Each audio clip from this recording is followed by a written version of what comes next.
Buenas tardes a todas y a todos. Es un gran gusto retomar el seminario de los jueves. Hoy tenemos el lujo de presentar a el doctor Pablo Slavin. Pablo es titular de la asignatura Derecho Político, es director del Centro de Investigaciones Dr. Carlos Santiago Nino y del Centro de Derechos Humanos Alicia Moró. Al mismo tiempo es director de la Universidad Popular de los Trabajadores, y su último libro es La lucha por el derecho a la ciudad. Hoy Pablo nos va a hablar sobre marxismo y derecho a la ciudad desde la perspectiva de David Harvey. Así que, bueno, te escuchamos con mucho gusto, Pablo. Bueno, gracias, Juliana. Gracias a todas y todos los amigos que están hoy presentes y que siempre nos acompañan en este seminario, que saben, la idea es tratar de discutir, de debatir sobre algunos temas relacionados con el derecho a la ciudad y a partir de ahí ir formándonos mutuamente. La idea que traigo hoy es que conozcan y que conozcamos un poco a quien considero una de las personalidades más importantes en el ámbito de la cultura, de la política, de la economía de los últimos 40 años, que es justamente David Harvey. Para eso, en la presentación voy a hacer foco en dos aspectos o dos partes.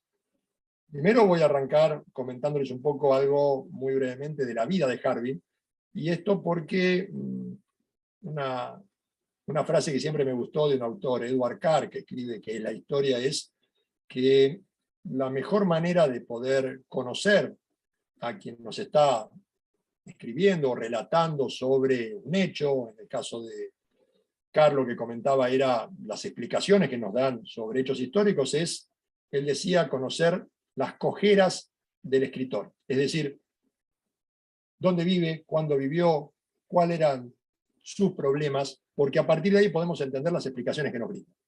Y en esto es muy interesante el personaje de Harvey. Harvey nace en 1935 en la ciudad de Kent, en Inglaterra, en el Reino Unido, y nace en el seno de una familia trabajadora, humilde. En ese contexto, él va construyendo su educación, accede a la Universidad de Cambridge, una universidad que él mismo relata como extremadamente elitista, donde se va a recibir de geógrafo y después va a hacer su doctorado. Y va a comenzar a dictar clases en Inglaterra, incluso su tesis doctoral, que la termina hacia fines de la década del 60, que es en base a geografía y un enfoque positivista sobre la ciudad de Kent, es una tesis que no guarda relación, si lo vemos en el contexto general, con lo que ha sido Harvey después. En ese momento, a fines de los 60, él se va a trasladar a los Estados Unidos, a Baltimore. Y justo llega en un momento en el cual se produce el asesinato de Martin Luther King, se producen los levantamientos por la violencia racial en Estados Unidos, y él llega a una ciudad obrera con profundas diferencias socioeconómicas. En ese contexto es cuando él comienza a dar clases y al mismo tiempo cuando empieza a formarse en la cultura del marxismo. Comienza a estudiar a Marx. Y lo estudia de una manera muy particular. Por eso yo en el desarrollo me voy a centrar primero en lo que es su concepción del marxismo. Sobre todo porque Harvey es considerado uno de los más destacados intérpretes de la línea que podemos llamar del marxismo-humanismo en los últimos tiempos. Y al mismo tiempo porque su pensamiento marxista, específicamente su captación, que yo creo que es muy buena respecto al método materialista dialéctico, es lo que va a permitir de base para el desarrollo de todo su pensamiento posterior. Por eso lo que voy a intentar en estos minutos es comentar un poco qué ha sido el marxismo para él, cómo ha entendido el materialismo dialéctico, cuáles son las influencias que ha tenido en su pensamiento y su análisis del método, y después ver algunas notas importantes con respecto a el derecho a la ciudad y algunas otras implicancias que el método ayudaron para entender ese derecho a la ciudad. Porque otra característica que tiene Harvey es eso que yo creo todo escritor o escritora siempre sueña, y es, los escritores sueñan con una frase que pegue, que se haga popular. Bueno, Harvey es especialista en eso. Tiene frases y conceptos que se han hecho mundialmente famosos. Acumulación por disposición, utopía realizable, particularismo militante. Es decir, son innumerables las pequeñas frases que después han sido utilizadas. El nuevo imperialismo, para hablar sobre el desarrollo del capitalismo actual. A partir de ahí, entonces, quiero meterme en el análisis de su concepción con respecto a el marxismo. Y acá hay otro aspecto que también me parece que no tenemos que perder de vista, y es cómo, en cierta medida, ha podido aplicar algunas de las tesis, las famosas tesis de Marx sobre Feuerbach, cuando decía la tarea del filósofo no es simplemente entender el mundo, sino que debe ser cambiarlo, transformarlo. Y esto Harvey lo asumió como una tarea propia. Él no se limita a ser un teórico que además tiene una enorme producción desde el punto de vista de la publicación de artículos, libros, entrevistas, sino que además es un personaje muy comprometido. Comprometido desde sus inicios. Ya les digo, cuando se traslada a Estados Unidos, él participa de los movimientos por los derechos civiles, participa en la calle, participa hablando en la universidad. Él, desde el año 71, comienza a dictar un curso de lectura y análisis del Capital.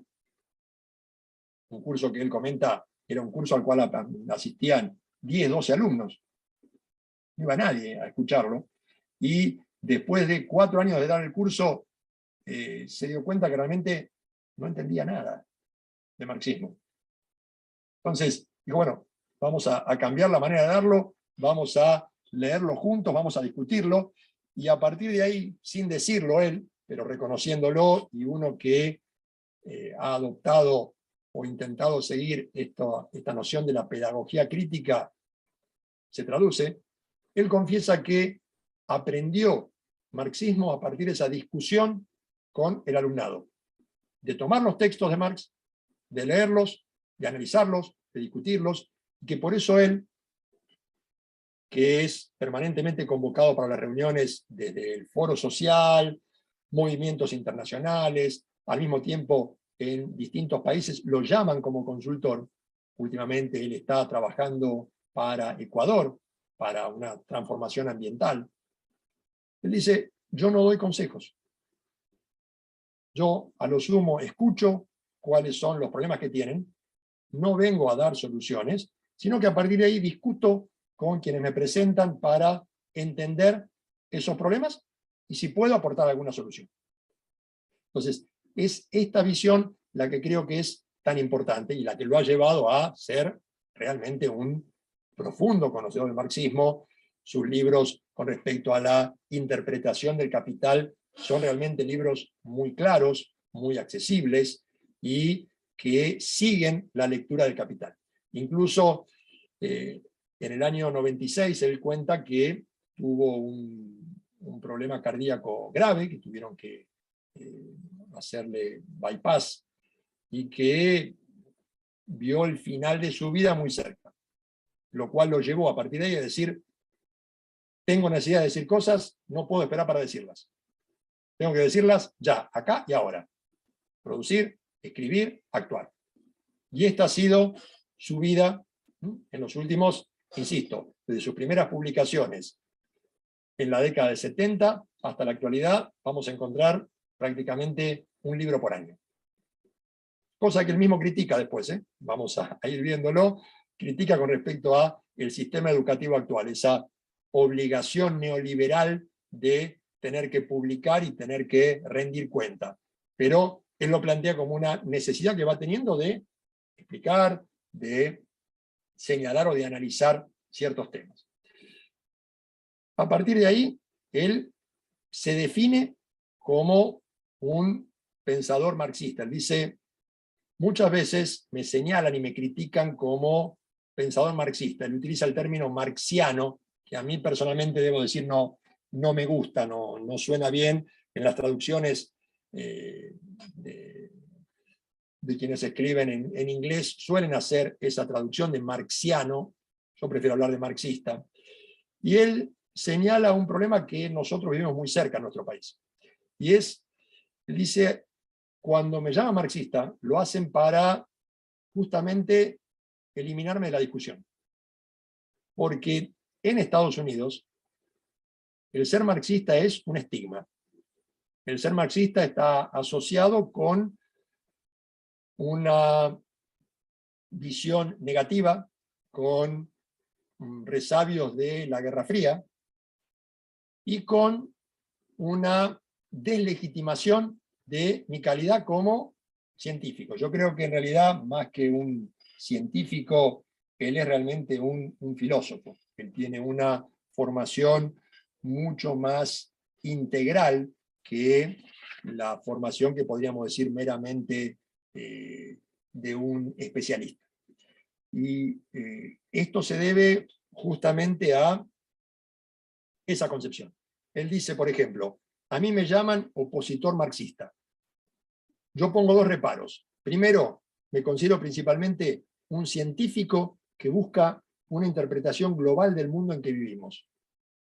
He asumido las categorías marxistas porque hasta el momento son las únicas que he encontrado que me permiten encontrarles sentido a los acontecimientos.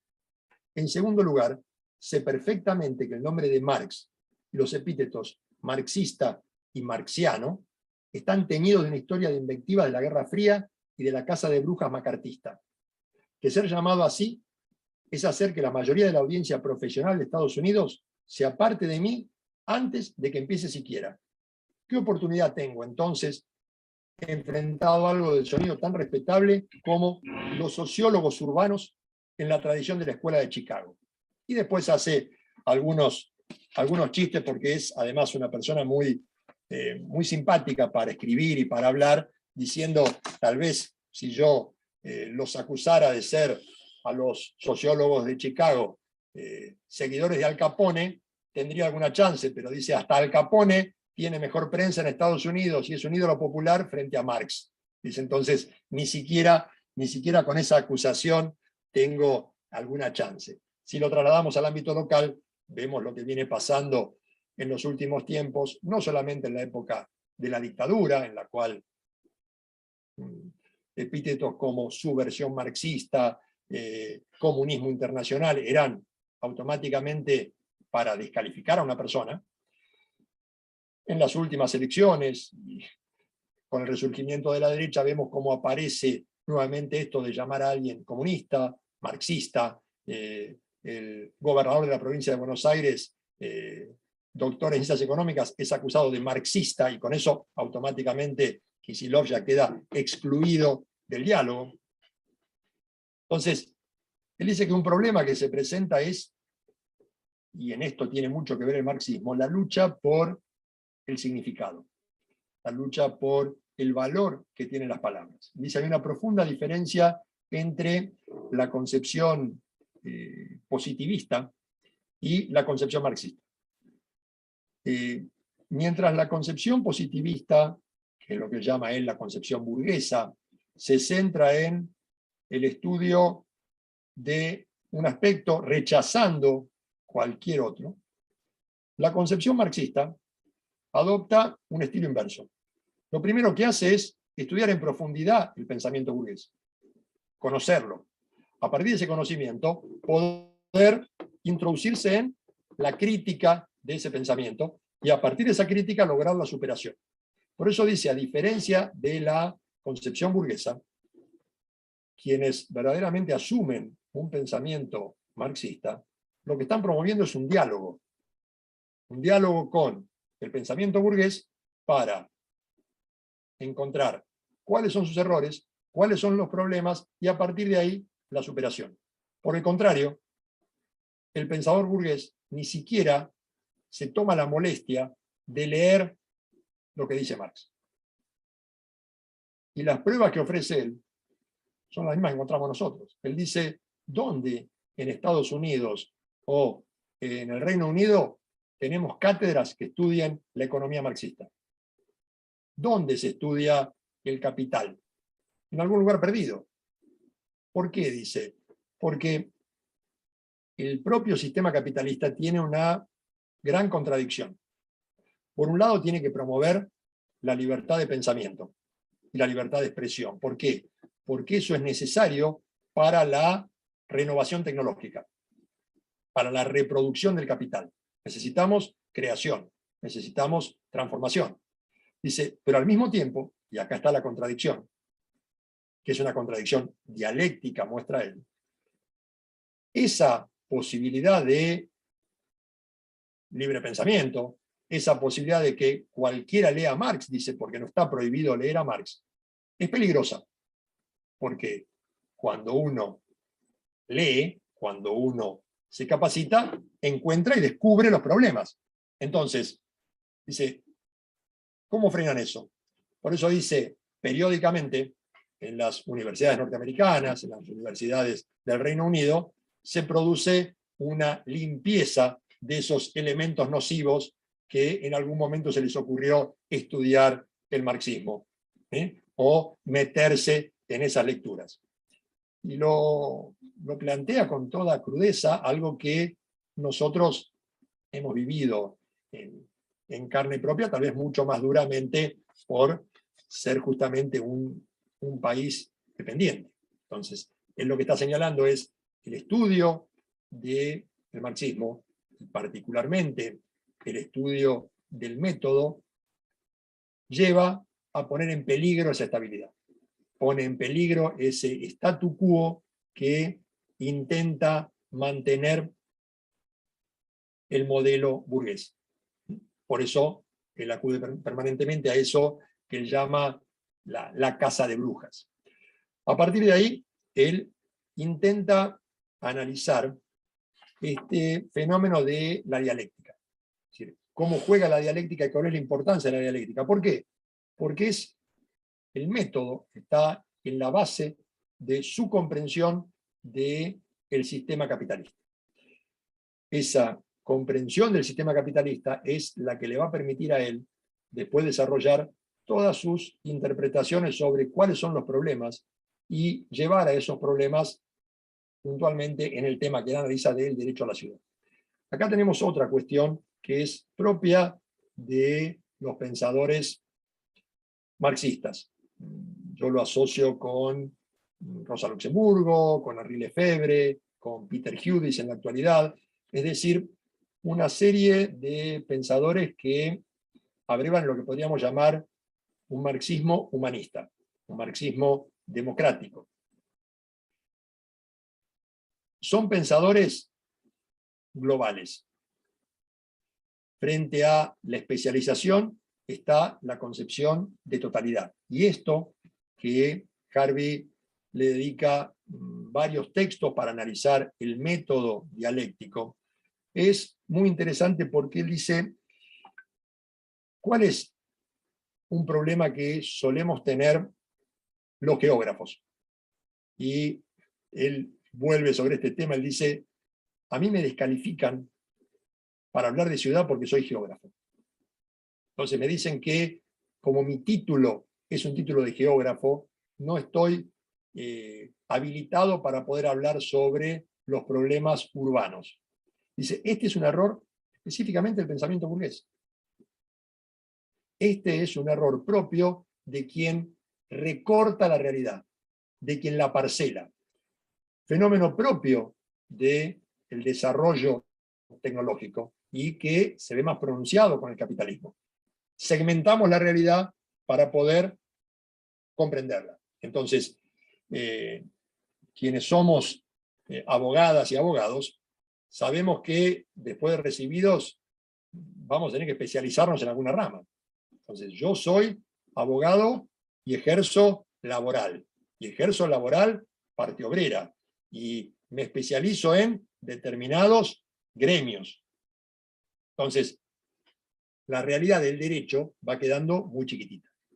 Justamente lo que trata de mostrar Harvey es cómo la visión del materialismo dialéctico es una visión, él dice, holística, es una visión global. Lo que intenta es captar la realidad en su conjunto. A partir de ahí, después va analizando las partes que forman ese conjunto. Las va desmenuzando. Y luego de eso, tiene que volver a juntarlas. El problema del pensamiento burgués es que separa, que fragmenta y que no las vuelve a unir. Por eso dice, hay un fenómeno que vemos en el último tiempo. Él dice, a mí me descalificaban como geógrafo, me descalificaban como urbanista, y cómo es posible analizar el problema urbano sin ver el problema rural. ¿Cómo puedo analizar el problema urbano sin ver el problema del derecho, el problema del transporte, el problema del medio ambiente? Es imposible. Entonces, ¿qué es lo que dice él? Hoy nos encontramos con que hay una nueva moda en el pensamiento burgués. Esa moda se llama la interdisciplina. Ahora es bueno que nos juntemos con gente de otras áreas y al juntarnos con gente de otras áreas, entonces crece nuestro conocimiento. Él dice, plantearle esto a alguien con una formación marxista es ridículo, porque esa interdisciplinaridad de la que están hablando es algo elemental, es algo básico para cualquiera que base su pensamiento en el materialismo dialéctico. ¿Por qué? Porque no podemos segmentar. Porque lo que tenemos que mirar es la realidad.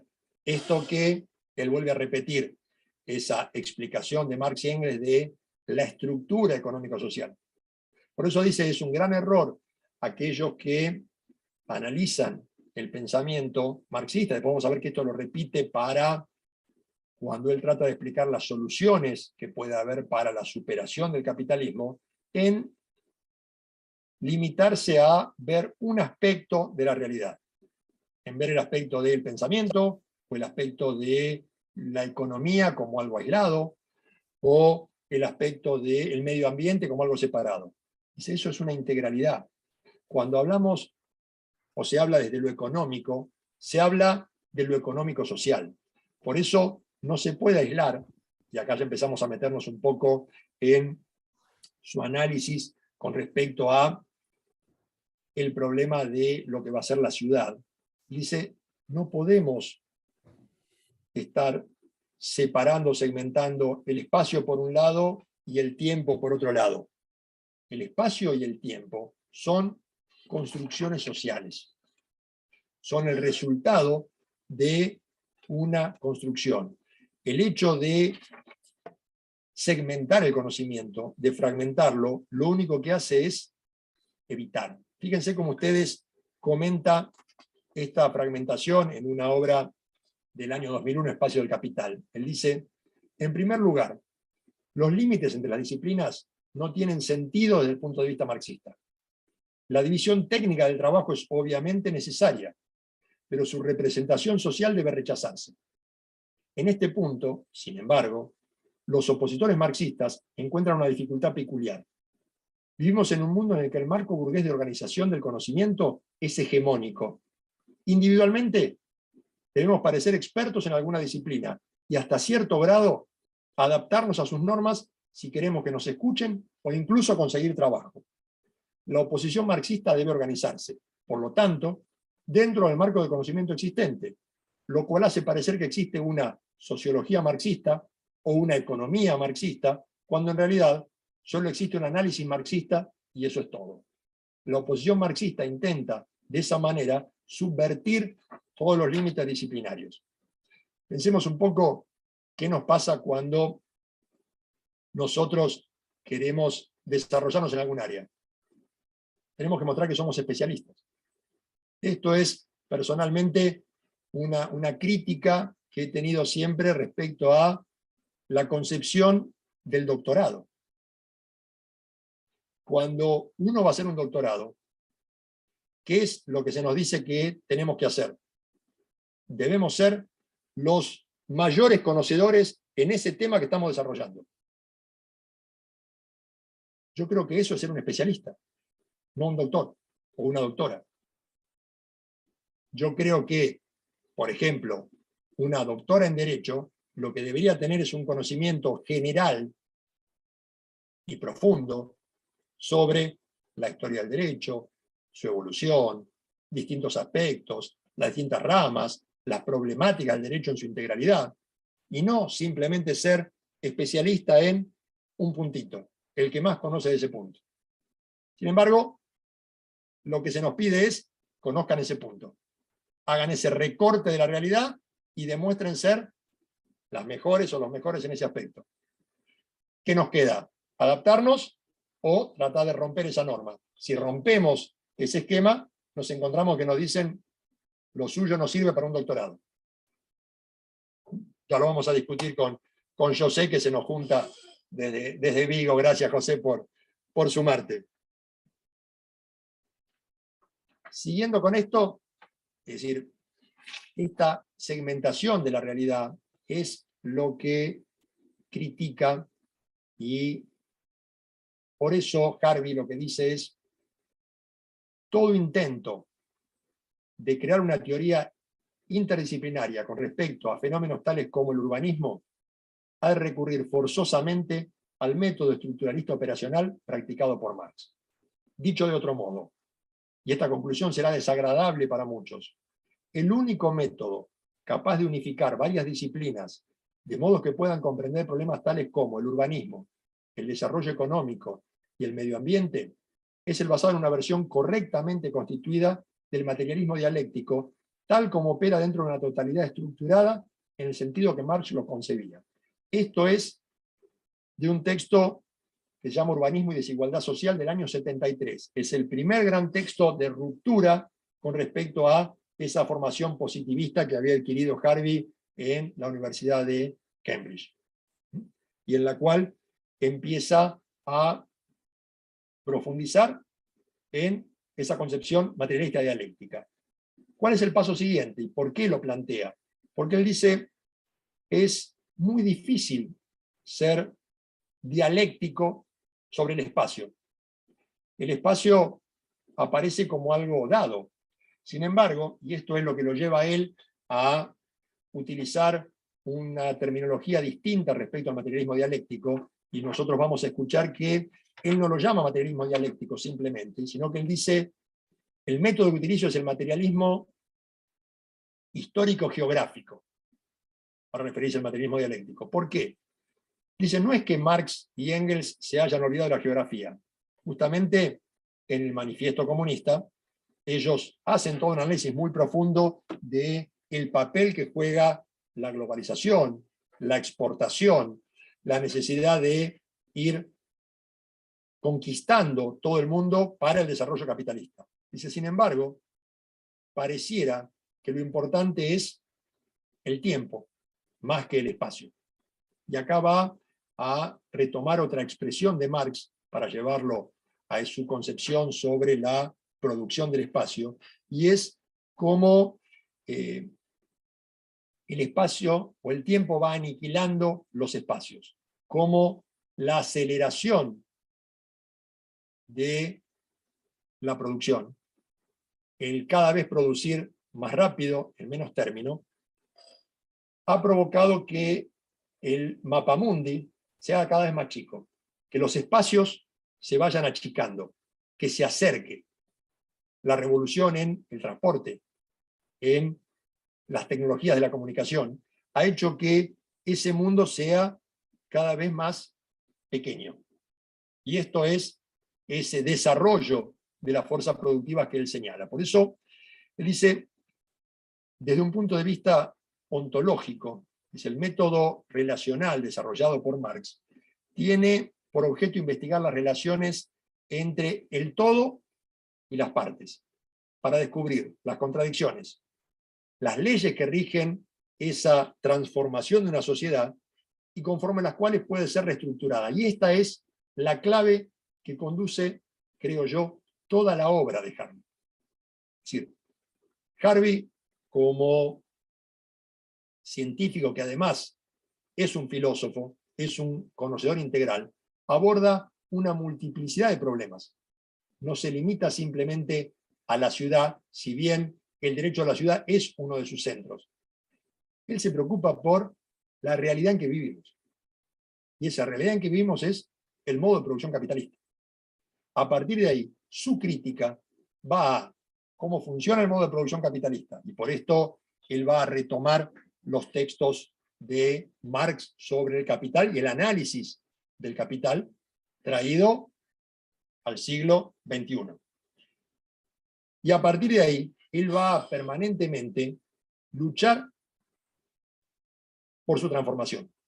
Luchar teóricamente y luchar de manera práctica, envolviéndose en numerosos luchas populares a las cuales él es llamado como académico. Él dice, yo no soy un activista de calle, no es la mía. Dice, yo me considero un académico. Ahora, un académico debe participar, debe involucrarse. Debe involucrarse desde su espacio. No tengo por qué pedirle a un académico que vaya a empuñar un arma o a agarrar una masa para construir algo si no lo sabe hacer. Pero todos los espacios son importantes para construir pensamiento. Y vamos a ver nosotros, voy a cerrar con eso, algunas de las premisas que él plantea como esos 7 puntos que deben reunirse para una verdadera transformación del sistema. Entonces, para ir cerrando esta primera parte, las preguntas claves que conducen a su pensamiento son cómo crear esa nueva sociedad. ¿Quiénes y cómo producen el espacio en el que estamos viviendo? Si la manera de vivir, dice, es la condicionante de nuestra manera de pensar, ¿cómo es posible establecer un modo de vida diferente? Y él dice algo que creo que es muy interesante y me gusta citarlo porque creo que es claro. Él dice, las ideas se consideran en consecuencia relaciones sociales a través de las cuales se puede estructurar y reconstruir la sociedad. Pero los conceptos y las categorías se producen también en unas condiciones históricas específicas que son en parte internas al conocimiento. Las categorías del pensamiento que nos son entregadas. Si las categorías del pensamiento son algo que a nosotros nos dan. Dice, y en parte son un reflejo del mundo en el que se produce el conocimiento. Las categorías del pensamiento que tenemos disponibles son, por así decirlo, un capital intelectual que está abierto a que lo mejoremos o lo destruyamos.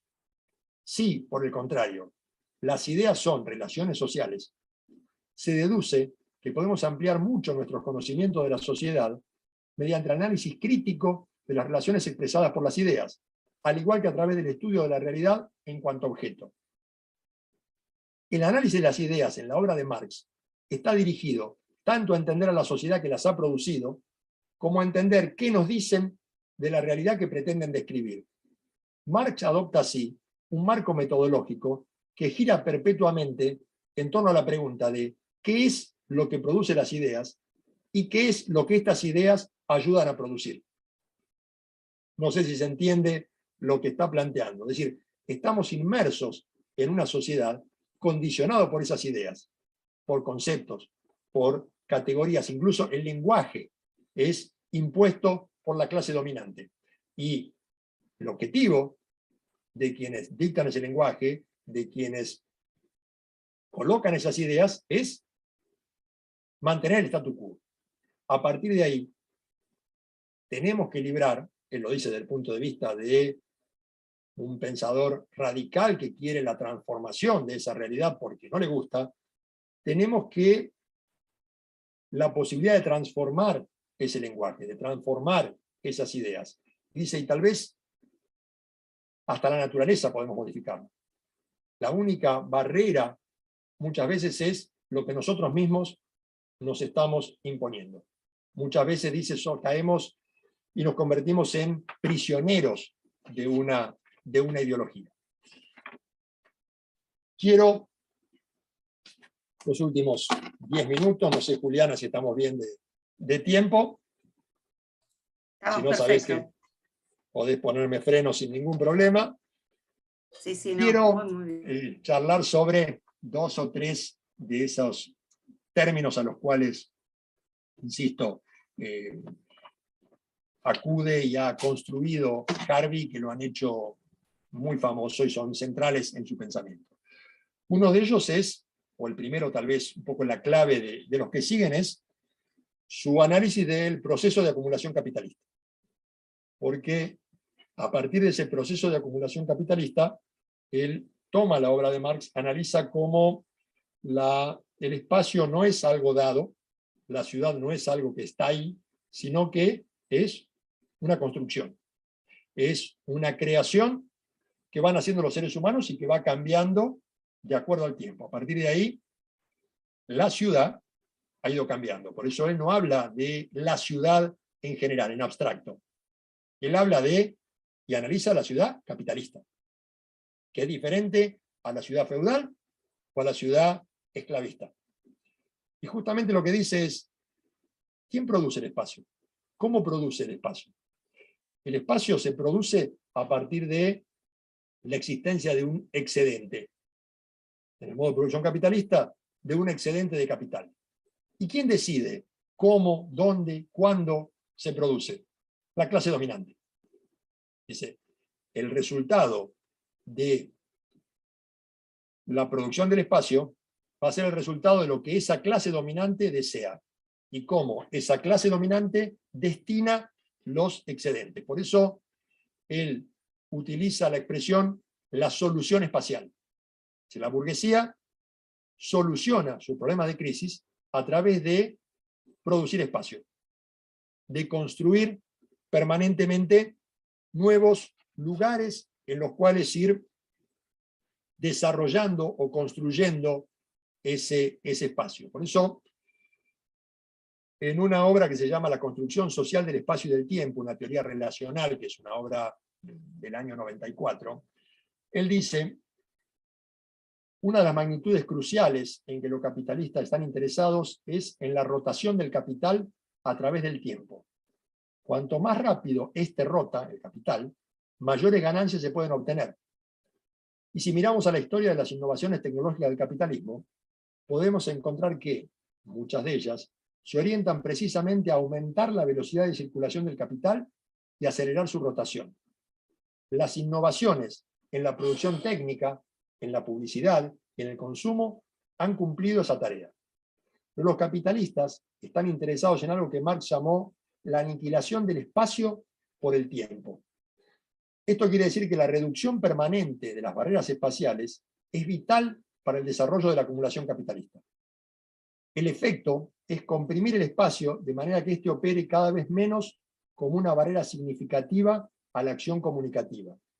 Es como si la reducción de las barreras espaciales produjera su propia nueva espacio-temporalidad. El efecto neto es producir lo que es llamado la comprensión espacio-tiempo. Y asociados con la compresión espacio-tiempo se dan los procesos de, otro término que incorpora Harvey, los procesos de destrucción creativa. Ellos operan con el fin de destruir ciertos tipos de vida que nos unen a ciertos ritmos espaciotemporales. Se crean, a la vez, modos de vida enteramente nuevos en los que las nuevas nociones de espacio-temporalidad están compenetradas. Este es un fenómeno que Harvey va a trabajar mucho, que es el de la destrucción creativa. Él lo que dice es, la burguesía para su desarrollo necesita ciertas condiciones. Necesita poner una fábrica en un lugar, un comercio en otro lugar, un aeropuerto en otro lugar. Pero con el paso del tiempo, las condiciones de vida cambian. Los centros comerciales cambian, la forma de producir cambia. A partir de ahí, esa infraestructura que creó, ese espacio que construyó, deja de cumplir su fin, deja de ser útil. ¿Qué hay que hacer? Hay que destruirlo para crear uno nuevo. Este es el fenómeno propio del capitalismo que llama Harvey el de la destrucción creativa, y que lo va a llevar a decir, por ejemplo, en muy pocas líneas, el capital, en su proceso de expansión geográfica y desplazamiento temporal, que resuelve las crisis de sobreacumulación a las que es proclive, crea necesariamente un paisaje físico a su propia imagen y semejanza en un momento, para destruirlo luego. Esta es la historia de la destrucción creativa, con todas las consecuencias sociales y ambientales negativas, inscriptas en la evolución del paisaje físico y social. Así llega a analizar lo que es la situación actual. Y ahí vamos a ver nosotros una crítica muy profunda, despiadada y persistente de Harvey con respecto a el modelo neoliberal. Un modelo neoliberal que él critica muy duramente y al que asocia con una nueva forma de acumulación. Incorpora una nueva frase que es esta idea de la acumulación por desposesión. ¿A qué se refiere con eso Harvey? Y si quieren después, la idea en el debate, en la charla, es poder conversar sobre cualquiera de estos temas u otro que ustedes quieran incorporar. La idea de la acumulación de desposesión que toma Harvey es retomando la noción de Marx de acumulación primitiva.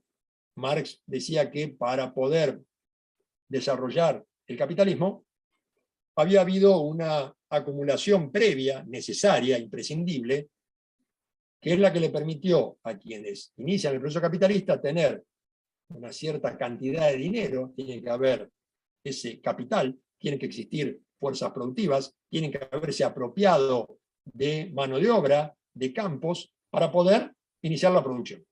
Esa acumulación primitiva se hizo a través de la fuerza, de la violencia, de la expropiación de los trabajadores de las fuerzas productivas. Le tuvieron que sacar a los artesanos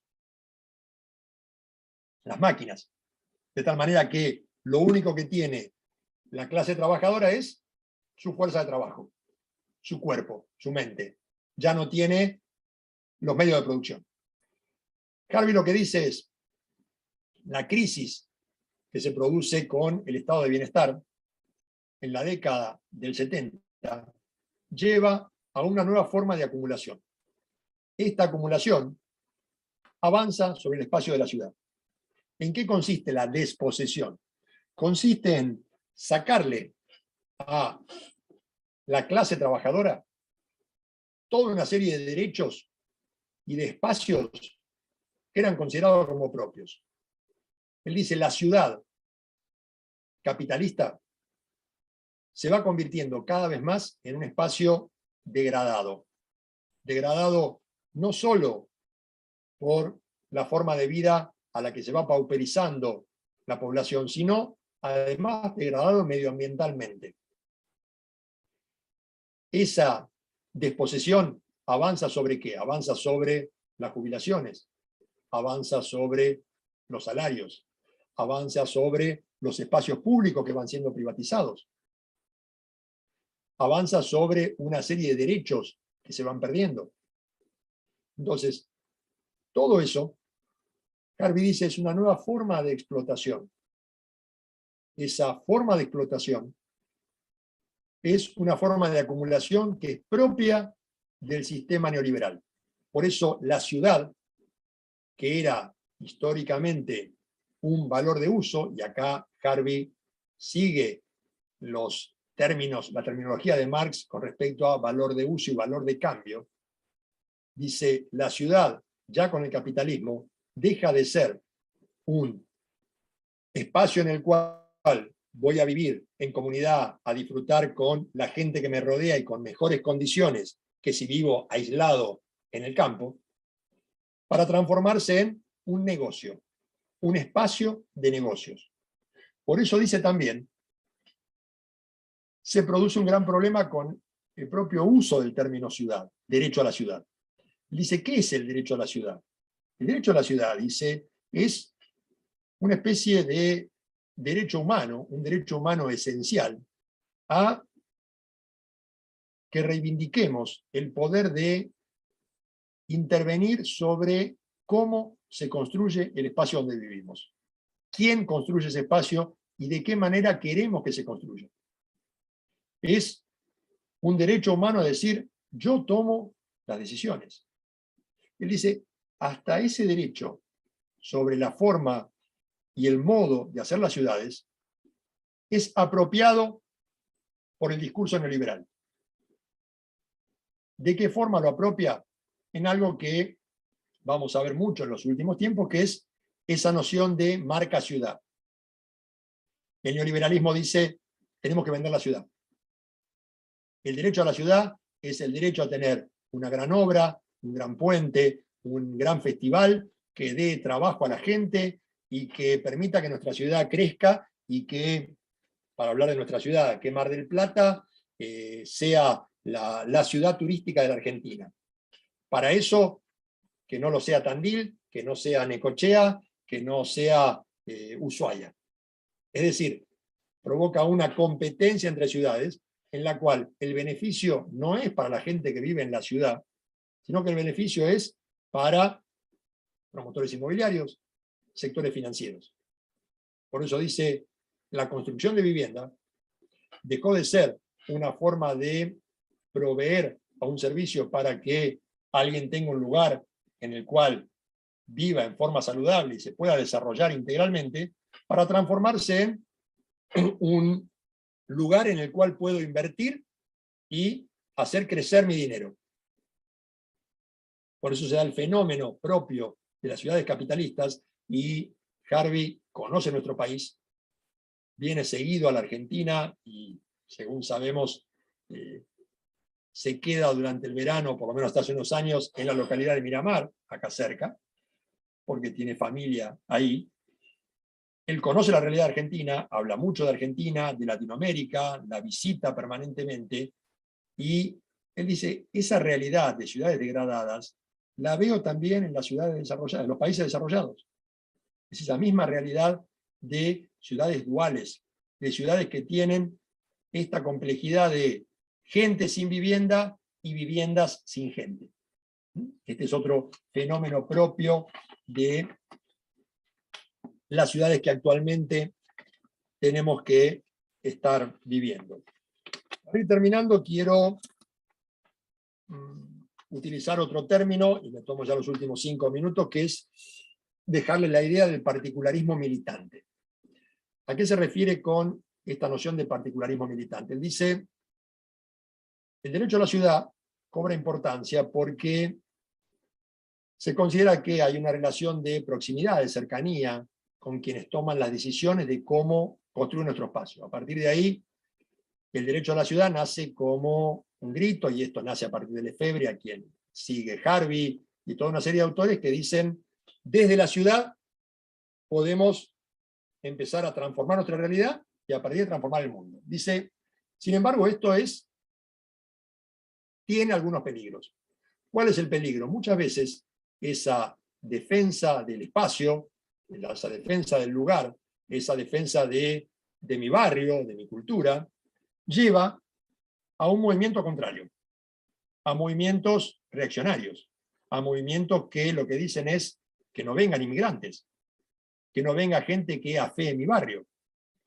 De hecho, hemos tenido este fenómeno acá en Mar del Plata hace 10 años atrás, cuando en el mejor momento de los planes procrear, en determinado lugar de la ciudad se iba a instalar todo un barrio a partir de los créditos Procrear. La gente que vivía cerca dijeron, no, que no vengan a instalarse acá porque nos van a bajar el valor de nuestras viviendas. Era un sentido de exclusión. Dice, esto es algo extremadamente peligroso. Por eso, y acá de quienes después nos extendemos, él juega con, desde el punto de vista dialéctico, la noción de universal y particular, que vemos tanto en ciudad con global y local. Dice, el reclamo es local, la manifestación es local, pero siempre, siempre, si queremos lograr verdaderos triunfos, tenemos que tener una mirada universal. Tenemos que darnos cuenta que eso que estamos defendiendo tiene un sentido a nivel social integral. Yo no puedo estar defendiendo, y esto es una realidad que él tuvo que vivir cuando lo invitan a una localidad cerca de Oxford, en las cuales estaban por desmontar una fábrica de automotores Rover. Él dice, estamos defendiendo para la lucha por los puestos de trabajo, porque si se llevan la fábrica, esos trabajadores quedan en la calle y el pueblo se hunde. Entonces él viene a ver el tema. Y sí, hay que defender los puestos de trabajo y hay que luchar por eso, pero dice, al mismo tiempo, cuando miré el modo de producción, miré lo que era esa fábrica y la manera en la que trabajaban, eran trabajos que contaminaban, era un modo de producción obsoleto. Es decir, hay que defender a los trabajadores, pero al mismo tiempo estamos defendiendo trabajos, él dice, trabajos de mierda, trabajos que no hacen al desarrollo humano. Es decir, ¿cómo luchamos contra esa contradicción? Dice, la única manera de lucharlo es pensando en grande. Él dice, retomemos esa idea de, él habla, esa noción internacionalista de la primera internacional de Marx y Engels, o trasladándonos al presente del foro social. Una idea internacionalista de alianzas, de movimientos que lleven a lograr una unidad que supere las diferencias locales. Que lo local sea llevar humanidad, llevar una producción integral, no que lo local signifique llevar a eso que él castiga como particularismo militante. Yo defiendo mi barrio, que nadie se meta en mi barrio. Mi barrio tiene que ser preservado y tiene que ser preservado como estaba, sin ningún cambio. No, no, hay que aceptar los cambios, hay que aceptar esas transformaciones. Quiero cerrar esto para no aburrirlos más y que podamos conversar. Él habla de el neoliberalismo como una utopía irrealizable. Dice, el neoliberalismo promete un montón de cosas, que el mercado solo es el que transforma, que el mercado da prosperidad, que si no interviene el Estado. Dice, y eso es falso. Es falso no solo desde el discurso, es falso desde la realidad. Es falso desde que la tasa de crecimiento ha caído lejos de avanzar, que ha llevado a una concentración del capital, a un aumento de la desigualdad. Por eso, su propuesta es una utopía dialéctica, un utopismo dialéctico, una utopía realizable, dice él. La libertad de la ciudad ha sido usurpada por una élite financiera en su propio beneficio. Aún falta que los movimientos populares la recuperen. ¿Es demasiado tarde para imaginar tal posibilidad? ¿Es posible el surgimiento de movimientos sociales urbanos que sean un producto de la ciudad y no se pierdan dentro de sus fragmentos? Si es así, entonces una condición fundamental para el éxito de tales movimientos es confrontar en su raíz el problema de la reubicación del excedente de capital. Y esto significa, simplemente, que la acumulación de capital no puede continuar su actual trayectoria, determinando de manera abstracta nuestros destinos y fortunas, dictando quiénes y qué somos y cómo deben ser nuestras ciudades. Vale la pena luchar por el derecho a la ciudad. Este derecho debe ser considerado inalienable. La libertad de la ciudad está aún por lograrse. Gracias. Gracias, Pablo. Súper claro, interesante. Bueno, acá ya tenemos un comentario de Marisol, que se tuvo que retirar, que dice excelente, magistral. Bueno, solamente que da sus saludos. Y tenemos levantada la mano de Mercedes, en principio. Sí, Mercedes, te escuchamos. Sí. Bueno, me encantó. Me dejó así, me encantó, ¿viste? Como cuando están los encantadores de serpientes, bueno, me encantó. No, quería... Gracias, Mercedes, una amiga. No, de verdad, me fascinó, me encantó. La teoría me gustó mucho. Sí, no, una sola cosa. Unos puntitos que estoy anotando. Anoté lo de Kicillof, que cuando lo querían denostar, sí, decían el marxista, ¿te acordás? O sea, a todos lados, o sea, lo bajaban diciendo que era marxista. Después otra, que estuve, lamentablemente, en el año 76, cuando allanaron la casa de un amigo, de un Falcon verde, a la casa de mi amigo, bajaron unas cuantas zonas, estábamos mi amiga y yo adentro, que no, es el día de hoy que no sabemos cómo nos salvamos. No era 76, perdón, diciembre del 75. Diciembre del 75. Me estoy equivocando. Antes del golpe, diciembre del 75. Y uno de los que estaba, que bajó, a nosotros nos mandaron a una habitación, nos vieron caritas de tonta, no sé, nos encerraron en una habitación. Y yo escuchaba que uno de los que allanó la casa decía, pero usted sabe lo que es su hijo es comunista. ¿Usted sabe lo que es eso? Es comunista. Nunca me voy a olvidar eso, ¿no? Su hijo es comunista, el padre de mi amiga lo miraba como diciendo, yo no entiendo, ¿qué iba a hacer, no? Bueno, después me acordé de Asa Cristina Laurel, con el tema de la medicina social, y cómo se vive se muere. Es una frase que me acordé siempre que decía, cómo se vive se muere. Después pensamiento y lenguaje, Vygotsky, ¿no? El teórico de todo lo que es la construcción del conocimiento, ¿no? Cómo el pensamiento y el lenguaje están tan unidos. Me acordé también de Balú y su fabricación de modos, que es un librito muy interesante, chiquitito. ¿Cómo no tener presente Puerto Madero, Cava y la rata Larreta? ¿Cómo no tenerlo presente? Cuando hablas de las... Es algo... Pero vos hablabas así, y era algo que yo... Pero esto está cantado, es algo tan claro lo que estabas diciendo. Y bueno, esa era... Y después, bueno, muchas cosas más, pero estos puntitos los noté. Gracias por la charla. Lindísima estuvo, lindísima. Gracias a vos, Mercedes, por tus aportes. Yo creo que lo que suman justamente son estas devoluciones. Y sí, todo lo que estás planteando, bueno, el tema del lenguaje lo vemos en la discusión permanente, cuando uno dice el uso de le y el inclusivo, hay sectores que se sienten ofendidos, atacados. Sí.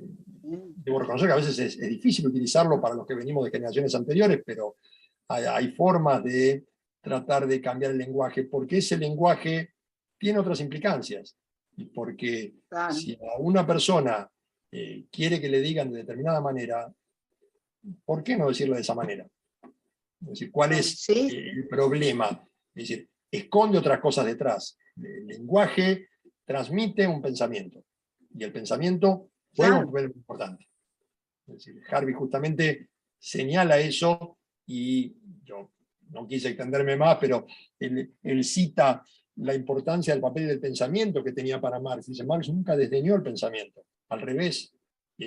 Hay que construir pensamiento crítico, hay que construir un nuevo sentido común, y es tal vez uno de los aspectos más difíciles para poder lograr esa unidad del movimiento popular, esa transformación de la realidad. Porque si algo ha hecho muy bien el neoliberalismo, y Harvey le dedica muchas páginas a la crítica al neoliberalismo, es construir un nuevo pensamiento, construir un nuevo sentido común, justamente lo que el neoliberalismo define como el pensamiento único.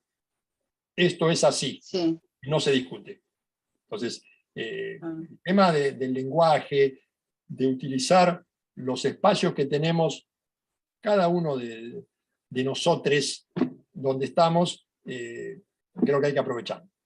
En el ámbito tradicional y en el otro.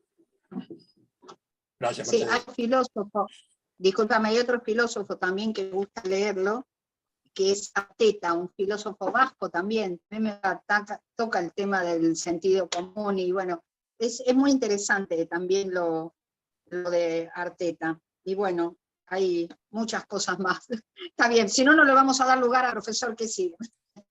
Gracias, Mercedes. Bueno, gracias. Bueno, no sé si había levantado la mano primero Candela o Pablo Balatinas, así que le cedo por edad a Pablo. Bueno, pues...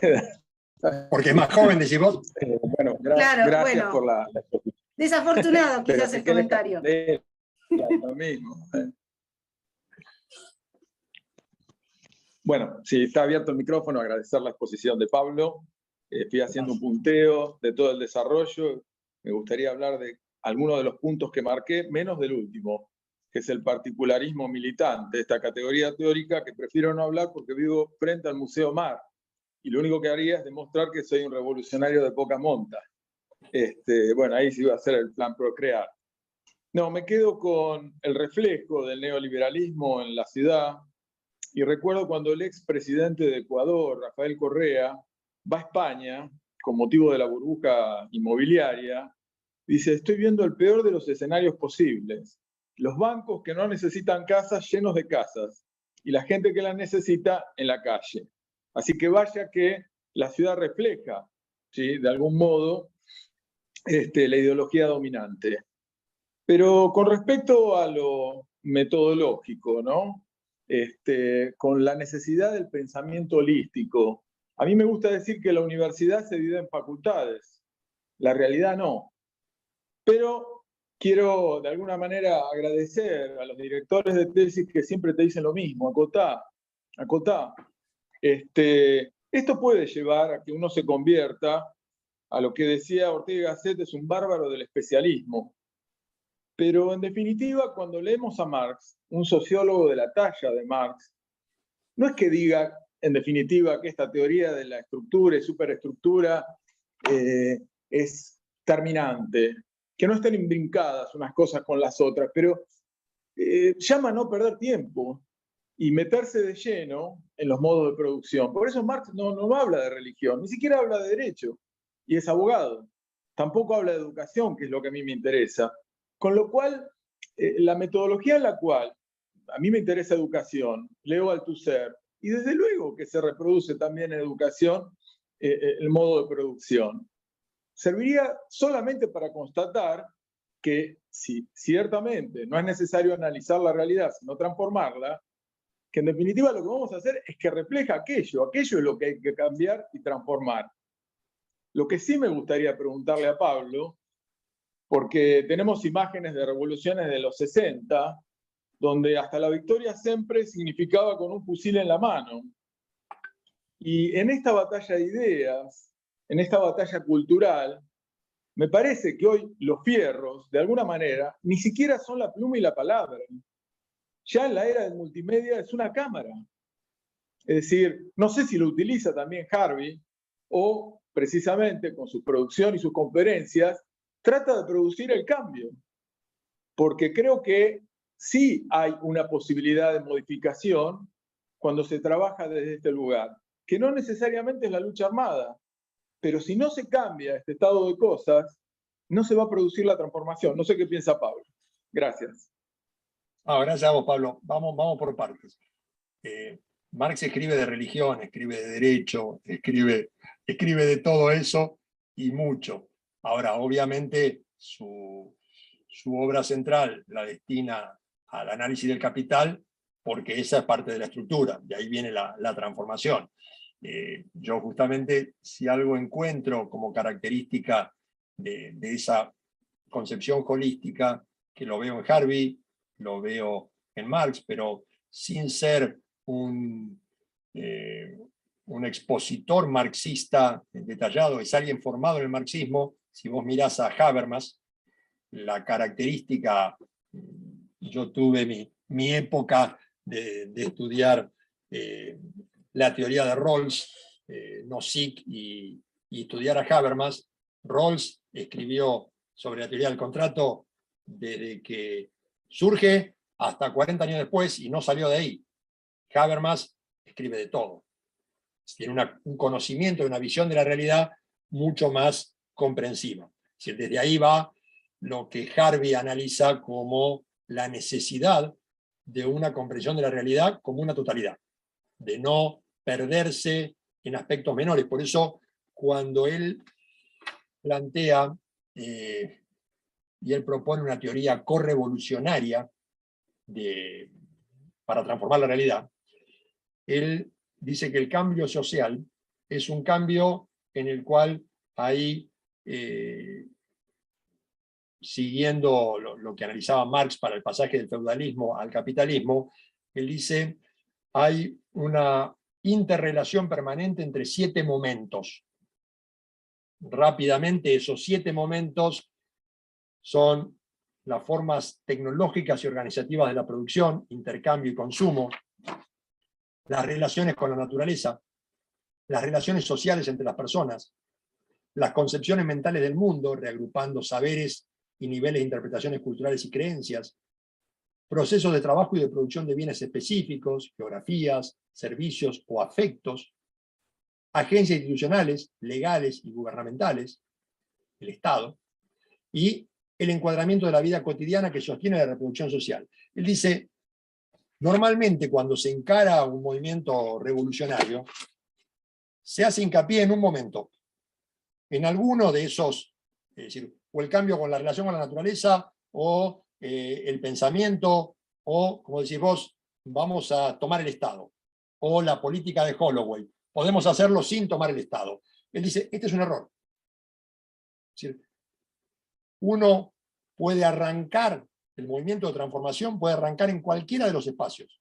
Por eso dice, movimientos ambientalistas con movimientos que reivindican cuestiones de género, todos están en cierta manera aportando a una transformación revolucionaria de la sociedad. Bien, ahora, vos planteás el tema de con el fusil en la mano. Harvey no defiende eso, ni está de acuerdo. El marxismo humanista en general no está de acuerdo con eso, yo no comparto esa idea. Es más, hay una cita muy interesante de Engels en uno de sus últimos trabajos, de 1995, donde él justamente plantea cómo va a ser ese pasaje a la nueva sociedad y dice, la burguesía lo que quiere es que la clase trabajadora empuñe las armas. Porque si empuña las armas, como la que maneja la tecnología de la armamentística en aquel momento es la burguesía, lo que no van a hacer es destruirnos en las calles. Dice, tenemos otras formas de luchar por esa transformación. Harvey dice, hay que luchar en todos los espacios. El académico lucha a través de la producción y la construcción de ideas.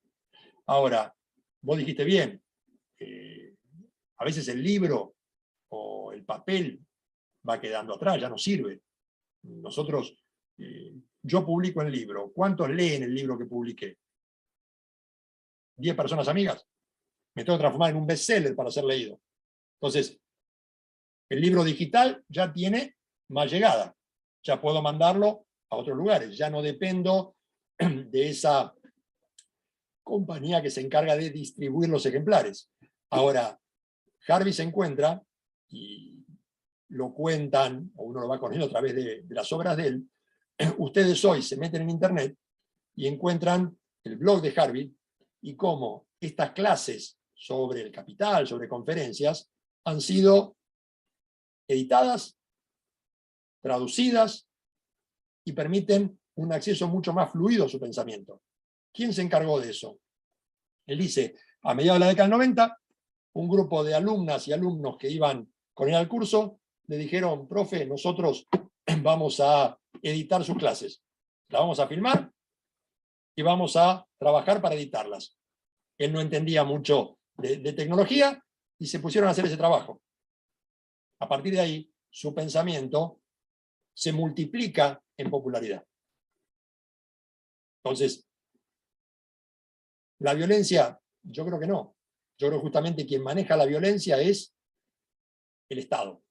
Es ese aparato que quiere el statu quo. Esos son los que hoy manejan la violencia física, la violencia a partir de la construcción mental. Tenemos que buscar otras formas de contraponernos a eso. Por eso él dice, no cometamos el error que cometió el estado de bienestar, de concentrarnos nada más que en dónde se reubican los excedentes. Es decir, ahora con lo que sobra vamos a dar más seguridad social, ahora con lo que sobra vamos a dar trabajo, vamos a construir infraestructura. Preocupémonos, además, por cómo se producen esos excedentes. Por quiénes producen los excedentes. Porque si no, nos va a volver a pasar lo mismo que pasó cuando llegó el neoliberalismo. No sé si está respondida la inquietud, Pablo. Sí, muchas gracias. Eso, muy amable. De nada. Bueno, te damos un segundo y la escuchamos a Candela. Ya está, ya está. Bien. Ya aporté café a mi organismo. Sí, Candela, tenías una consulta. Bueno, en principio, muchas gracias Juliana, muchas gracias Pablo por la charla muy interesante. A mí igual si me ponen al final de las preguntas es genial porque mientras los otros hacen preguntas a mí se me ocurren nuevas. El tema es que bueno, te tengo mucho rato, si no, Pablo. No hay problema, Bueno. no hay problema. En principio, bueno, hacer algunas acotaciones a esto de la construcción de la ciudad como una inversión que se está realizando dentro del neoliberalismo.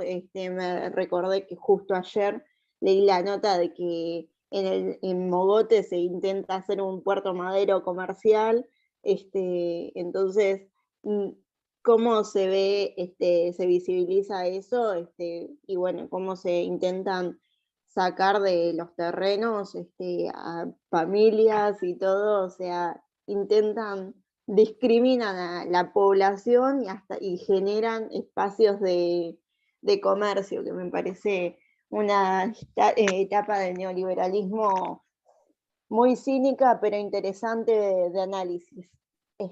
Bueno, yo unía todo y quería saber si Harvey en alguna parte considera que bueno, estos espacios de degradación se usan para generar el ninguneo de las palabras que hablabas. Bueno, no sé si ninguneo, pero sí para no buscar un significado real de las palabras, y esto genera bueno, una funcionalidad para el neoliberalismo. Si habla sobre esto expresamente o si lo da a entender simplemente.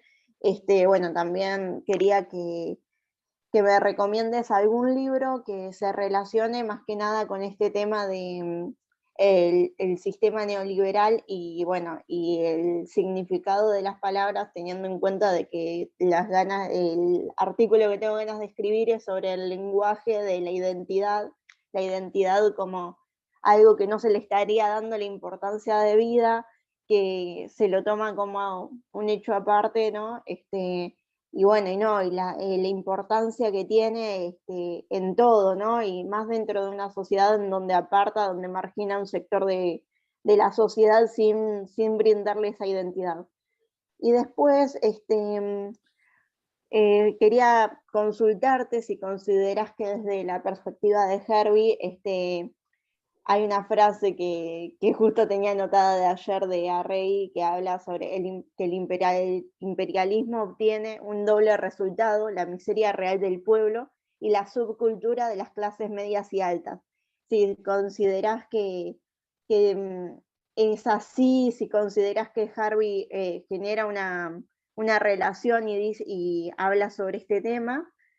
Y si bien estoy de acuerdo con todo, la charla me pareció sumamente interesante, considero que las partes académicas, si bien dan el conocimiento desde la construcción de ideas, que es algo sumamente esencial, creo que debe ser complementada para que no quede justamente en un libro con la unión, por así decirlo, o con la cercanía de las militancias, no que sean polos separados, que se ven de vez en cuando se ve en la realidad eso. Y bueno, nada, eso, gracias. No, gracias a vos. Vamos por partes. Primero, sí, él habla específicamente sobre el tema de identidad, del lenguaje.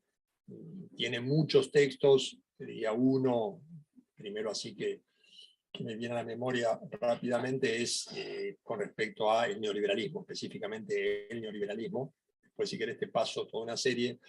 La característica de los últimos libros de él es que la mayoría son recopilaciones, suelen ser varios artículos que están metidos adentro, en el cual aborda varios temas. Entonces vos tenés Espacios de Esperanza, Espacios del Capital, 17 contradicciones para el fin del capitalismo, en los cuales aborda en determinados capítulos estos temas que a vos te interesan. Entonces es cuestión de buscar. La mayoría, hay mucho texto de él que se puede conseguir online y en forma gratuita. Entonces, después te lo paso, no hay ningún inconveniente, apuntando específicamente a esas lecturas que a vos te pueden interesar más. Con respecto al otro que decías, la cita de Arregui, sí, él tiene un texto específico que se llama El Nuevo Imperialismo, en el cual él, en ese texto, analiza la acumulación por disposición, cómo funciona esa acumulación por disposición avanzando sobre la ciudad, y específicamente trabaja el tema de después de la caída de las Torres Gemelas y la guerra que lleva adelante Estados Unidos en Irak. O sea, analizando eso, analiza las nuevas formas que va asumiendo el modelo imperialista de colonización cultural, económica, es decir, integral. Por eso él lo trabaja y, bueno, este concepto del nuevo imperialismo se transformó en también otro de esos términos que resuenan mucho de Harvey, que son muy, muy repetidos, porque es un nuevo giro sobre el desarrollo del capitalismo y el proceso de acumulación del capital.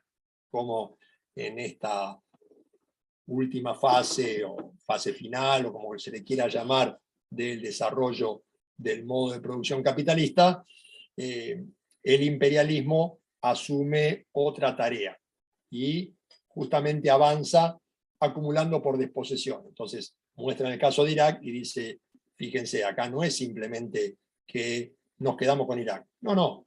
Ahora, no es que nos quedamos con el petróleo, como se planteaba en ese momento, sino nos quedamos con, privatizamos las empresas de producción locales, de gas, de luz, la tarea de reconstrucción, y todo se lo damos a empresas amigas norteamericanas.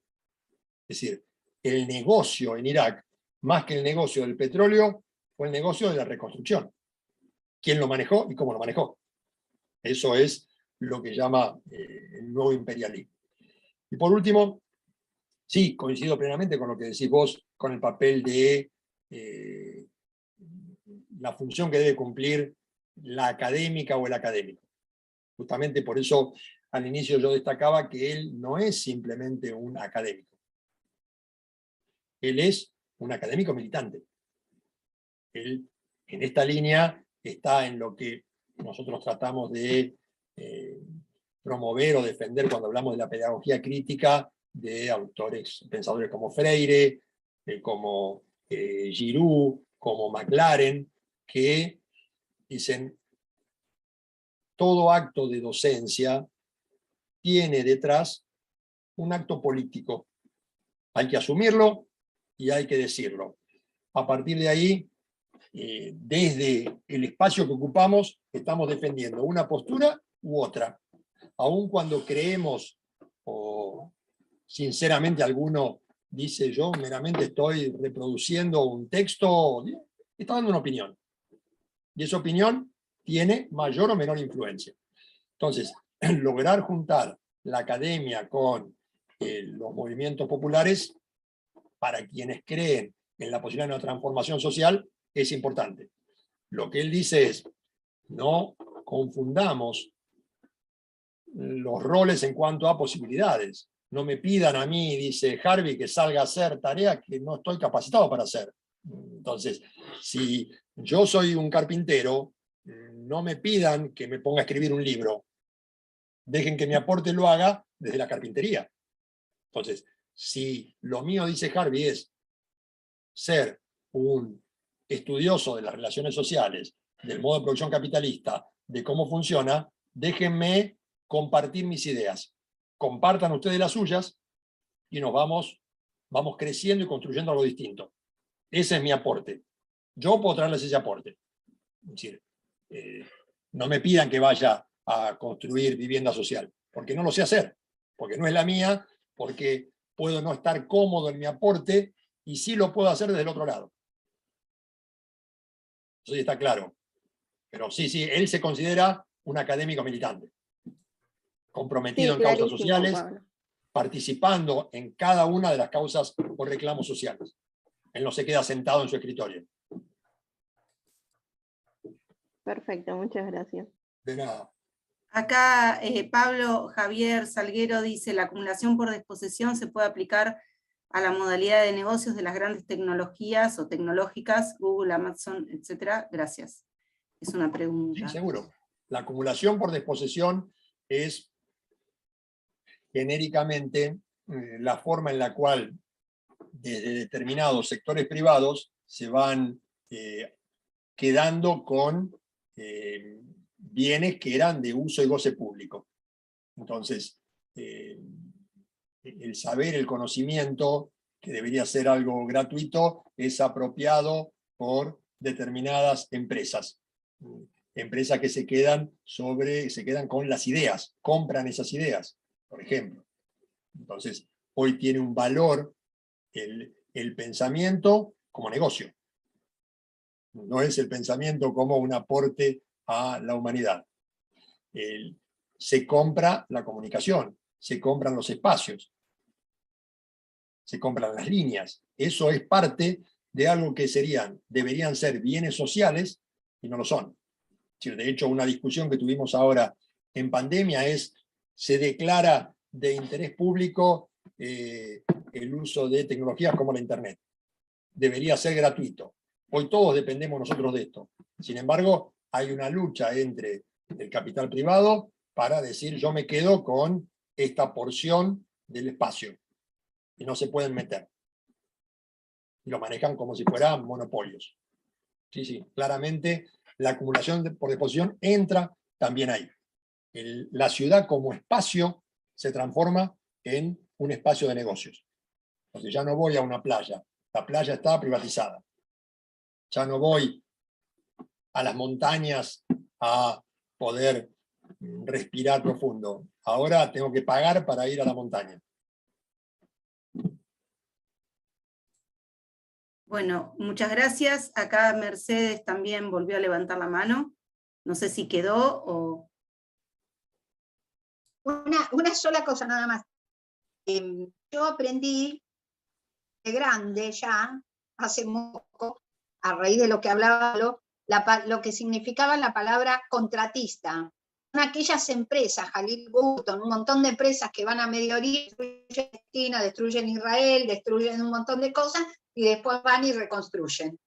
Entonces, es una cosa que la incorporé hace relativamente poco, ¿no? Entender que el negocio está en la reconstrucción, en el que habló Pablo, ¿no? Y ¿se escucha? Sí, se escucha, se escucha, ¿no? Bien. Justamente Halliburton sí, era la tuve empresa. miedo de... Sí, la comida, bueno, un montón de cosas más. Yo tuve una secretaria venezolana, que una hermana o una prima de ella estaba en Estados Unidos en todo lo que eran las reconstrucciones después de los tornados. Trabajaba para esa empresa, eran venezolanos que estaban en Estados Unidos. Y bueno, es que nada más que eso, te digo, cómo incorporé, me costó entender esto que vos dijiste, incorporé el negocio de la guerra, los que vienen después, que reconstruyen y arman todo. Nada más que eso nomás. Gracias, Mercedes. Sí, en eso, por ahí, una que me gusta mucho a mí para recomendar y para leer es Naomi Klein, cuando en su obra La teoría del shock analiza justamente cómo es este negocio de la destrucción y la reconstrucción.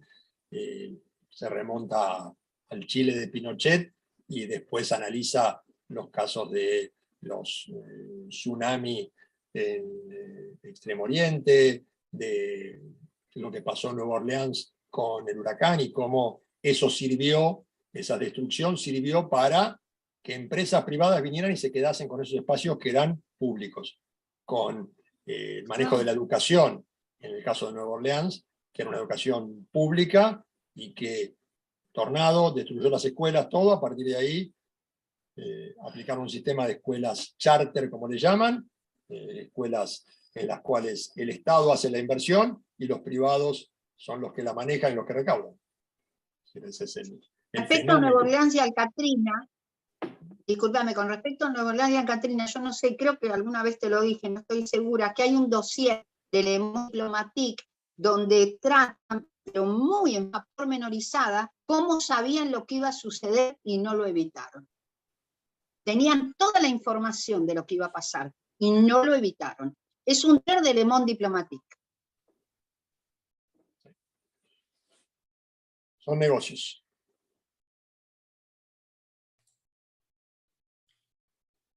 Bueno, no veo más manitos levantadas, pero quizás alguien quiere hacer ahí, Estefanía. Sí. Allá. Yo, bueno, me pareció súper interesante, ya un montón de estas cosas las hemos charlado, las hemos hablado en otro momento. Me pareció muy interesante el término, esta idea del particularismo militante, que eso sí, por ahí es algo que no habíamos hablado, y generalmente por ahí todos tendemos a asociarnos a los temas por ahí específicos sobre los que trabajamos, pero desde mi lugar, que por ahí estoy más involucrada con lo que es el patrimonio, la accesibilidad, como ese doble filo que hay a veces por ahí en defender, en preservar, en conservar ciertos aspectos, y hasta dónde llega esa defensa de conservar. Y también el tema de lo que es la marca ciudad, porque también en esto a veces de querer conservar, y también ahí tenemos que visibilizar, y a veces por potenciar la permanencia de ciertos espacios, por ejemplo, de poner en valor el patrimonio y darle una nueva función, ¿no? Entonces las funciones esas terminan siendo, en muchos casos, para que puedan permanecer dentro de este modelo en el que nos manejamos, terminan haciendo funciones que tienen que tener una rentabilidad económica para poder atraer inversionistas, porque la rentabilidad social o cultural la vemos por ahí desde el lado de la academia, o desde por ahí lo que puede ser el interés estatal, pero después tenemos que llamar a los inversionistas para que encuentren una rentabilidad económica. Entonces poder manejar esos márgenes de rentabilidad, que haya una rentabilidad para encajar dentro de un sistema que actualmente es el vigente y que por ahí lo queremos cuestionar, pero no lo podemos derrotar o no sabemos cómo cambiarlo, y hasta dónde es la rentabilidad económica que necesitamos para poder tener esa rentabilidad social y cultural, para que permanezcan esos espacios. Y por otro lado, también me interesó la parte en la que comentabas las cuestiones de que el espacio traduce lo que la sociedad o las clases dominantes quieren comunicar. Y también, volviendo a la cuestión, lo que me interesa particularmente del patrimonio, bueno, mucho de ese patrimonio que hoy defendemos, en realidad es el patrimonio que en algún momento la clase dominante decidió conservar, porque los conceptos o la forma de entender el patrimonio también cambió mucho. Entonces, en un momento, el patrimonio era lo monumental y lo que representaba la clase dominante, y todo lo que representaba las clases populares se destruía. Entonces nos queda muy poco de eso. Entonces realmente ahora estamos queriendo conservar algo que realmente está representando a sectores sociales que oprimen por ahí a otros sectores, o a lo que buscamos defender, y por ahí no llegamos a refuncionalizarlos o revitalizarlos con cuestiones sociales, porque no terminan siendo vivienda social. Entonces, bueno, estas cuestiones me parecieron súper interesantes y me dejaron pensando para seguir trabajando. Sí, muy bueno, Estefi. Ahí justamente es un tema muy complejo. Harvey por eso no ofrece solución, lo que hace es poner el dedo en la cuestión y señalar, ojo, porque muchas veces la cuestión que estamos defendiendo en líneas generales parece justa. En el ejemplo que daba de la fábrica de coches, dice, ¿tenemos que defender los puestos de trabajo? Sí. No tenemos que luchar para que esa gente siga teniendo un trabajo, comiendo, manteniendo a su familia, sí. Ahora, tenemos que defender un modo de producción que es un modo de producción que contamina el ambiente, que produce malas condiciones. No. Entonces, lo que vos decís, yo tengo que lograr rentabilidad para que se apruebe mi proyecto. Y ese problema es que estamos dentro de la lógica capitalista. Entonces, si no te acomodas a la lógica capitalista, no funciona. Si no haces el doctorado siguiendo los principios, no te vas a recibir de doctora. Y si no te especializás en un tema, entonces no podés ser considerado un experto. Entonces, para que te respeten, tenés que ser un especialista en derechos humanos o un especialista en tal cosa. Si vos conocés de todo, bárbaro, pero yo necesito un especialista en tal cosa. ¿Eso cuál es? Es la lógica dominante. El otro tema del patrimonio, sí, es decir, ¿qué estamos preservando? Si yo, y esto es justamente tener una concepción dialéctica lo suficientemente amplia para poder jugar con lo global y lo local, con lo universal y lo particular, que a veces es muy difícil de poder entender. Es decir, hay que conservar, hay que conservar. Si yo conservo todo, me quedo en el pasado, porque tengo que transformar y tengo que ir hacia adelante. Y vienen nuevas tecnologías, y vienen mejores formas de, si queremos hablar de una casa, de refuncionalizar la casa y todo. Entonces, tengo que buscar la forma de encontrar cuáles son las cosas que a las generaciones futuras les pueden resultar útiles para conocer, para ver. De qué manera puedo preservar eso y al mismo tiempo ir administrando mejores formas de vida, transformando y cambiando. Y eso es de resolución diaria. Yo no creo que haya una receta. Vos tenés modelos. Entonces vos decís, en Europa, mantienen la fachada. Adentro destruyan, hagan lo que quieran, pero mantengo la fachada. Y esa es una. Ahora decís, no, eso no sirve para nada. Eso, lo que me interesaba era lo de adentro, no la fachada de afuera. La fachada es una mentira. Es un cuadro que estoy imponiendo. Bueno, es decir, esa respuesta va a ser objeto de discusión. Va a ser objeto de debate. El tema es, y yo creo que esta es la parte que tenemos que mirar, ¿quién participa de ese debate? Claro, Si ese debate eso me parece lo más interesante. es un debate que lo resuelven 4 del sector dominante, que es lo que pasó siempre, o si es un debate que está abierto a que la comunidad opine. Si vamos a urbanizar un barrio carenciado, lo vamos a urbanizar como se nos ocurre a 4 intelectuales, expertos, con la mejor buena intención, o vamos a charlarlo con la gente. Sí, por eso a mí, cuando el arquitecto Jáuregui, que se encargó de las transformaciones en Brasil, comentaba cómo había sido Favela Bairro en Río de Janeiro, él decía, íbamos caminando por el barrio con arquitectos, con ingenieros, arquitectas, ingenieras, veíamos los problemas estructurales, tomábamos nota, charlábamos con la gente iba diciendo qué necesidades tenía, qué opinaba, qué consideraba, y después en la asamblea se resuelve. Obviamente, la persona del barrio no va a poder decir dónde se ponen los caños. Eso es tarea de la encargada de ingeniería, pero sí tiene que decir dónde necesita tener el lugar, para que después los caños lo lleven para ahí. Si no, es algo impuesto desde arriba. Creo que ahí es la clave un poco para esa respuesta que él intenta plantear y decir, ojo, ese particularismo militante muchas veces lleva a que por la preservación se vuelve reaccionario. Los inmigrantes afuera, los que afean mi barrio afuera, esto es para mí nada más y lo voy a preservar en el valor que tengo. Sí. Gracias. No, de nada. Cholito. Hola, buenas tardes. Primero, disculpas que pude sumarme tarde. Y solamente Gracias algo por que, más allá de toda la exposición de Pablo, recién Estefanía decía algo que yo cuando participo suelo plantear lo mismo, es cómo podemos ganar esa discusión en los ámbitos de decisión, ¿no? Porque a mí me parece que en este ámbito estamos todos de acuerdo.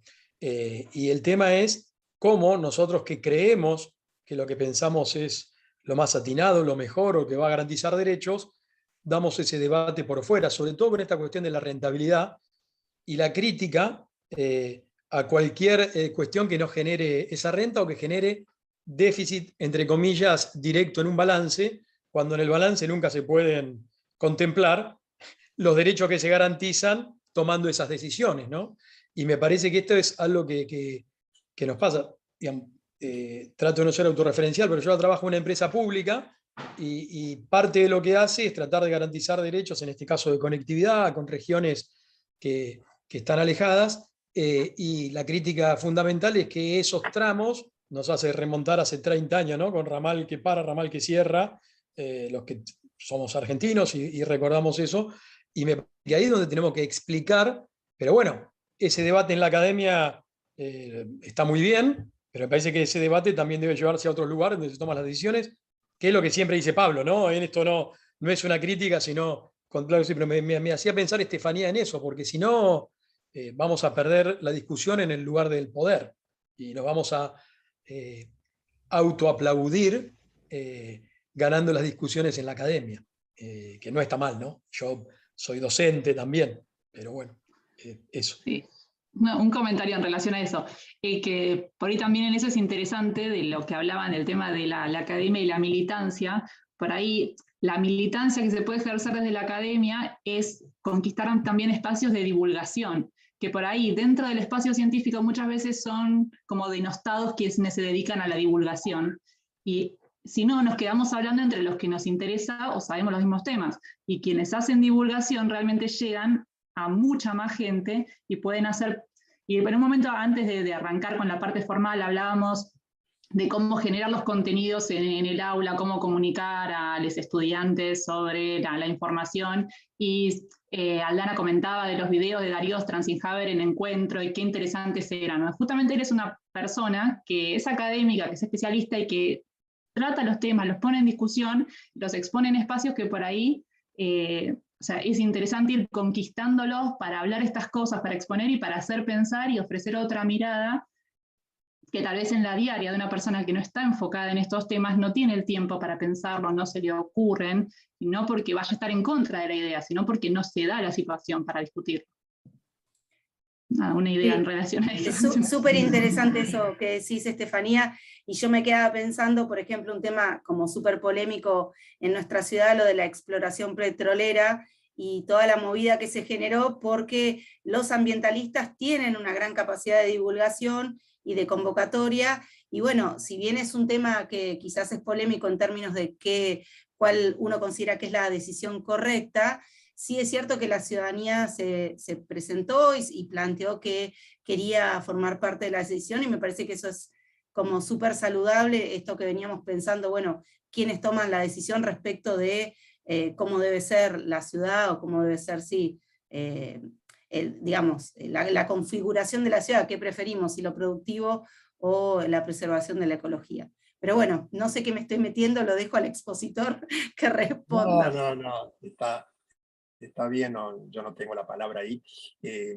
Sí quiero, sobre esto, ya que coincido con Estefi y con Ariel, Harvey, por eso yo rescataba, él señala que el Estado es importante, los poderes tradicionales son importantes, que la academia tradicional, la universidad, la formal, es importante, que no hay que irse a fuera de la academia, hay que aprovechar todos los espacios.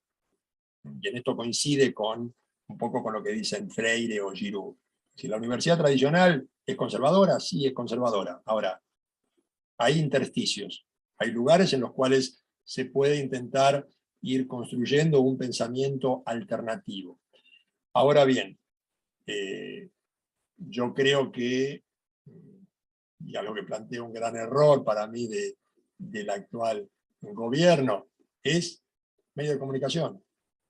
Si no hay verdaderamente una intervención en los medios de comunicación que realmente sea abierta, que tengan acceso las voces alternativas, que era la intención de la ley de medios, que fue derogada inmediatamente en el 2015 con las primeras medidas, sin eso, sin democratizar las voces, no hay forma de dar pelea para construir un sentido común alternativo. Entonces, siempre vas a estar sometido a la renta, la lógica del capital, y los que deciden son los promotores inmobiliarios, los sectores financieros. Entonces, todo lo que podamos discutir en la academia no alcanza, no sirve, es insuficiente. No por eso tenemos que dejar de hacerlo, pero si seguimos a Harvey, por decirlo de alguna manera, tenemos que construir alianzas. Tenemos que salir a tratar de ampliar el campo. ¿Qué posibilidades tenemos? Y las que tengo yo, las que tiene Juliana, son poquitas, tenemos acá, los seguidores. Conseguimos 25, 30, 35 y estamos encantados. Y después alguno más lo mira por YouTube. La revolución social no alcanza, no llegamos con esto. Ahora, si esto podemos multiplicarlo, si alguna de las personas que están acá pueden conversarlo para afuera, si podemos la experiencia de la Universidad Popular, construirla para una formación y discusión que apunta a otros sectores de la comunidad, bueno, es un paso más.